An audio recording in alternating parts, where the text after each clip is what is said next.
Hello, I'm Rich Owens, and I'm going to run you through this short video on FRM Part 1, Topic 1, Foundations of Risk. And we're in Chapter 3, the Governance of Risk Management. Now, you can think of this as kind of an overlay on top of Chapters 1 and 2. In Chapter 1, we saw the 10 building blocks of risk management. Chapter 2, how firms should manage financial risk. So Chapter 3, on top of that, we're putting in place the policies, the procedures that a firm should have to make sure they use those building blocks to effectively manage risk.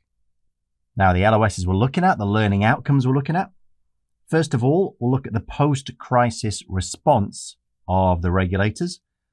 By crisis, we mean the global financial crisis of 2008. And really what we're looking for here is the change in their approach to corporate governance and risk management. We'll look at best practices in risk management governance, the role of the board and specifically the audit committee, and good news, we'll talk a little bit about risk appetite. Good news, because we've already met that in Chapter 2. So we'll talk about it again in Chapter 2. We said, what is it? What does the statement look like? Here, again, it's governance. So how do we make sure it's used effectively? But before we get into all that, let's just get a timeline of a selected number of regulatory responses to various crises over time, just so we know where the crisis, the GFC at least, fits into this timeline. Let's go back to 1988. That's when the Basel Accords started, the original with just credit risk, updated in 96 for market risk. 2002, we had Sarbanes-Oxley in the US, SOX. That was in response to Enron, WorldCom, really accounting scandals. We had Basel II in 2004, which brought in operational risk as well as credit and market. Then 2008, despite all of that, the global financial crisis hit. Now, we're not looking at this because we suddenly need to learn the ins and outs of Basel and SOX in this chapter. We absolutely don't. You'll get all over Basel in Part 2. But just to see where we were at when the GFC hit, we already had a raft of regulations in place. Post-crisis, which is what we're interested in this chapter, we had more Basel Accords, 2.5, a direct response to the crisis. The Dodd-Frank Act, dealing with banking in the US in 2010, onto Basel III and IV. So that's your backdrop. That's where the crisis happened. Now, what we need to do is talk about the response to that crisis in terms of the governance of risk management. Prior to the crisis, risk management was marginalized. People were focusing on growth and higher returns at the boardroom level rather than managing risk and risk-adjusted returns. The GFC exposed the inadequacy of corporate governance practices and, specifically, governance of risk management. What was happening? Well, there'd been a decline in underwriting standards, specifically looking here at banks, obviously. A breakdown in oversight. Leverage at some of the big investment banks was out of control. It was unchecked. And if you've looked at the GFC at all, you'll be aware of this. Ever more complex securitizations were in place that people sadly just didn't understand. Going from your mortgage-backed securities to collateralized debt obligations to CDOs squared, that even credit rating agencies couldn't rate correctly. Now, as we've said, this is despite regulatory action that had already been taken to address previous corporate failures, previous accounting scandals, WorldCom, etc. So what was the response? We've seen there was a raft of regulatory responses, but in addition to those listed, there was also in 2010 and then updated in 2015, a direct response to the lack of corporate governance from the Basel Committee on Banking Supervision, the BCBS. This report, quite detailed, quite lengthy, came up with a set of roles for the board, for its risk committee, senior management, and the chief risk officer, and detailed the role of internal auditors, which we'll look at in a little while. But to summarize, this is what it looked like. Now, obviously, that's a huge amount of detail. If you're on a smaller device, probably completely illegible. All the detail you need is in your BT study notes, so have a look through that at some stage. But what we're going to do here is just summarize the key themes that it came up with onto two headings: the board and senior management and risk. First of all, you've got to look at the qualifications and composition of the board and senior management. That means looking at whether they should be industry insiders, whether they should be outsiders, exec, non-exec. There were banks that failed during the GFC that had insiders on their board and those that didn't. It suggested taking a look at the governance structure, not only within the firm, but within a group of firms. So from the holding company downwards. And it looked at how senior management should run the firm. One thing it suggested, and I paraphrased a little here, but it said senior management should manage activities in a manner consistent with the firm's risk appetite. There's that phrase again. We'll talk about it a little later on. And it addressed the issue of supervision. One issue we mentioned earlier on, a lack of oversight prior to the GFC. So we're suggesting here one of the key roles for the board is that of supervision of the business of the risk management process. It also addressed the issue of compensation, the role that incentives played in the failure of risk management in these big firms that eventually failed. The fact that some compensation structures incentivize managers to take risks that did not benefit the firm or its shareholders. Under the risk heading, it specified that there should be a defined risk management function within the firm. There should be extensive and transparent risk communication throughout the firm so everybody knows what the risk objectives are. There should be very clear identification, monitoring, and controlling of the risks a firm is exposed to, and that internal audit play a huge role in ensuring all of this is present and running effectively. As we mentioned in the learning outcomes up front, we're going to talk about internal audit specifically a little bit later. So they were the major principles identified by the BCBS. Let's move on and talk about how we turn those principles into best practices in risk management governance. Well, it all starts with the board. The board has a duty to shareholders. The board is the agent of those shareholders, but must also be sensitive to debt holders. There are often conflicts of interest that will occur between the shareholders and the debt holders and other stakeholders. For example, depending on the compensation structure, we mentioned this earlier, board members, senior management may be driven by the desire for short-term profits, whereas shareholders are looking for long-term shareholder value. That is a conflict of interest. And good corporate governance is all about managing those conflicts of interest. The better the corporate governance, the better the corporate governance procedures that a firm has in place, the better those conflicts of interest can be managed. And corporate governance is difficult to separate from risk management. Good risk management requires good governance. It's so important that many corporations, in line with suggestions by the BCBS, have put in place a chief risk officer. Good corporate governance says that that chief risk officer should be able to operate independently and report directly to the board. GARP's underlined text actually has a good example of a CRO being ineffective through no fault of their own when the brokerage firm MF Global collapsed. Back in 2011, it had massive exposure to European sovereign debt. The CRO warned repeatedly that the firm was exposed to way too much risk as a result, but warnings were unheeded and the firm collapsed. So not only is it important to introduce these principles that the BCBS discussed, but also make sure they are effectively implemented by the board. So let's look at the role of the board in risk management. Here's a very clear definition of what their role should be. The board must ensure a clear understanding of the firm's business strategy and the strategy's implied fundamental risks and rewards. And to achieve that, we can look at 4 responsibilities. First of all, a word we've already looked at, oversight. The board needs to hold the executive team accountable. That means there needs to be a certain level of independence within that board. The CRO, for example, must feel comfortable reporting to the board when risk levels are unacceptable, must feel comfortable asking the board difficult questions. Transparency. The board should ensure there is adequate internal and external disclosure. Internally, everybody within the firm understands the strategy and the risks and rewards associated with it, and their risk exposure is adequately disclosed to their stakeholders.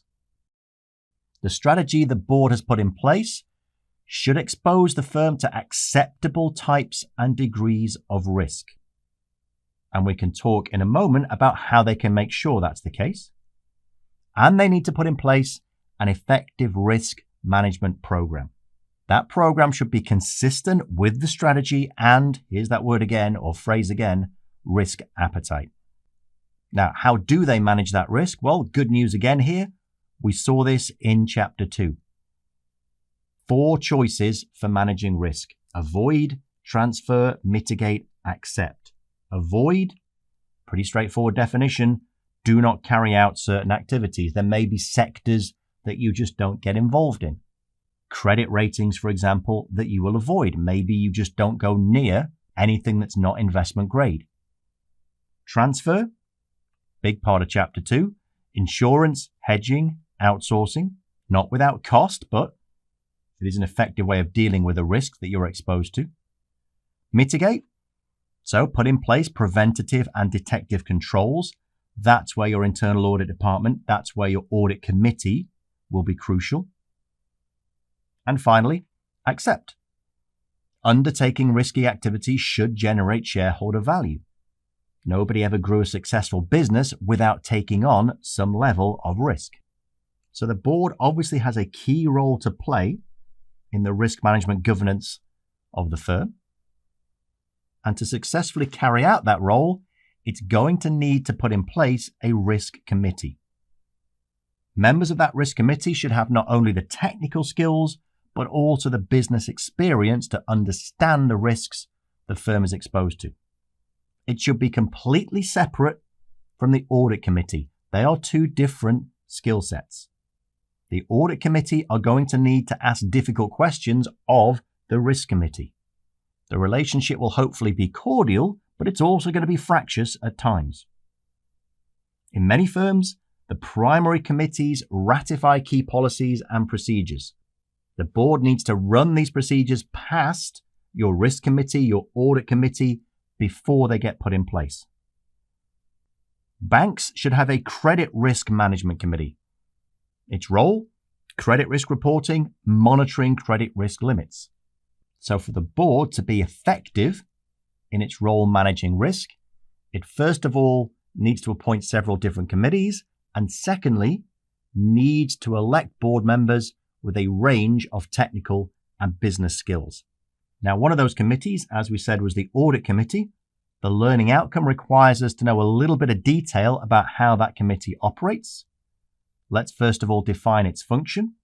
The audit function provides an independent assessment of the design and implementation of the bank's risk management. There's that word again, independent. The audit committee has to feel comfortable asking questions of the board. Their roles include evaluating the firm's risk measures. So, for example, validating models via backtesting. Every firm is going to have their proprietary models that they use to value assets. The audit committee have to feel comfortable going back to the board and telling them that their models are not accurate, if that's the case. They should review the risk management process, validate material changes to risk measurement protocols, look at the scope of risks captured by risk models to make sure it's adequate, and examine the management information systems and all the position data concerning its independence, accuracy, and completeness. A firm can have all the processes in the world, all of the reporting on a daily basis that you could ever wish for, but it's pointless unless the data they are using is accurate and complete. The audit committee is responsible for the controls that are in place over the market position data capture and parameter estimation processes, making sure the inputs into these processes are reliable. The audit committee should provide assurance with respect to databases that inform parameters into market VAR and credit VAR analytics. The committee has to be satisfied that the VAR positions the bank is reporting are based on sensible data. They should also satisfy themselves as to the adequacy of risk monitoring procedures, system upgrades, and the adequacy of application controls, and make sure there's adequate documentation relating to compliance, both qualitative and quantitative. So this is not a case of an internal auditor doing a few spot checks on a couple of transactions and making sure the accounts look okay. They have a huge role to play in risk management governance. And finally, let's look at risk appetite. This came up very early in this video when we said the BCBS back in 2015 had said that senior management should make sure the firm is being run in accordance with its risk appetite. One of the key roles of the board is to make sure there is a risk appetite statement that is adequately communicated and effectively implemented throughout the business. Well, how do we do that? First of all, we've got to make sure it's connected to business strategy and capital plans. It should identify activities that are inappropriate. Remember, one of our ways of dealing with risk is to avoid it. So there may be a sector, a credit sector, we don't want to get involved in. A firm's risk appetite statement should articulate that. To do that, board members need education and the means to explore issues.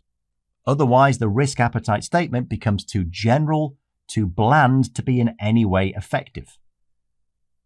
As a starting point, the board should articulate acceptable loss levels over a specified time horizon. It's a very high level output, but even to do that, a wide range of non-trivial inputs are required.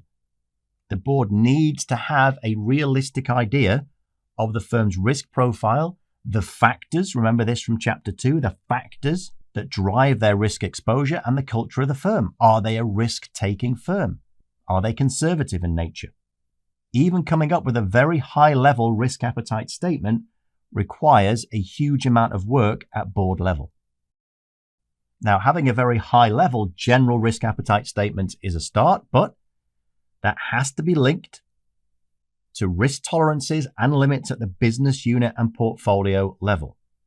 Market risk limits control risk due to changes in the absolute asset price, so it has to be linked to movements in the market.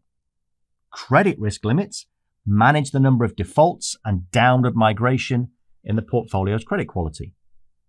For illiquid products, the firm should set tight limits on exposure concerning asset liability management risk and market liquidity risk.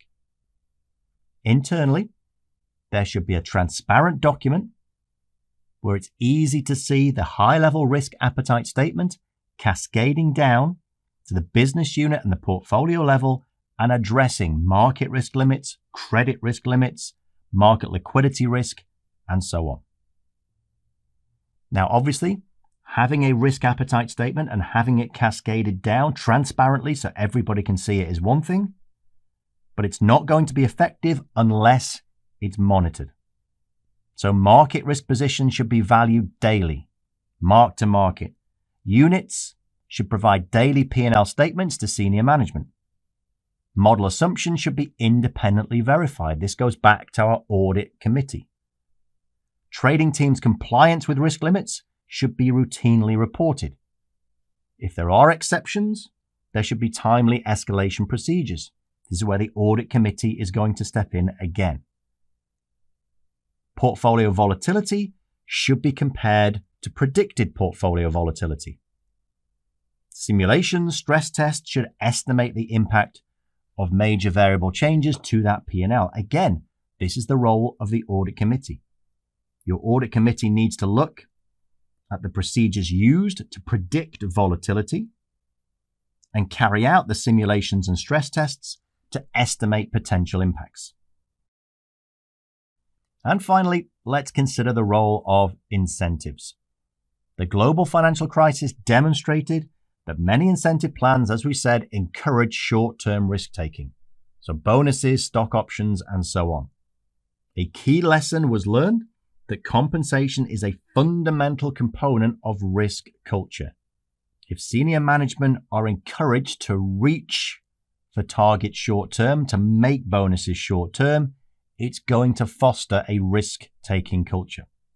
So the compensation structure is a key element of a firm's enterprise risk management, ERM. As a result, many regulators now require a formal board compensation committee. So this boardroom is getting pretty packed with committees by now. In 2009, just to put some formal rules down here, the G20 called on central banks to establish an international framework to promote financial stability, including a reform of compensation practices. And in an endorsement of the FSB's implementation standards, the G20 made the recommendations we'll see on the next slides regarding the issue of incentives. And there's 5 of them that we need to be aware of. First of all, they recommended the elimination of multi-annual guaranteed bonuses. Secondly, incorporate executive downside exposure. For example, deferred compensation and share-based compensation, clawback provisions. So there is actually a downside if these executives take on too much risk and decrease shareholder value. Limitations on bonuses just linked to revenue. Disclosure requirements. So transparency again, so everybody can see the compensation packages. And affirm the independence of the committees responsible for compensation oversight.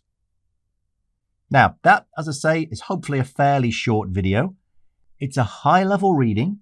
Can't stress highly enough, once again, we're not getting into the detail here of all the Basel Accords, anything like that. The key takeaways: be aware the GFC exposed shortcomings in risk management, and it led to a new set of corporate governance and risk management principles being released. The burden of implementing those principles falls initially on the board, who must have a clear understanding of the fundamental risks and rewards that result from their strategy. They're going to express that via a risk appetite statement.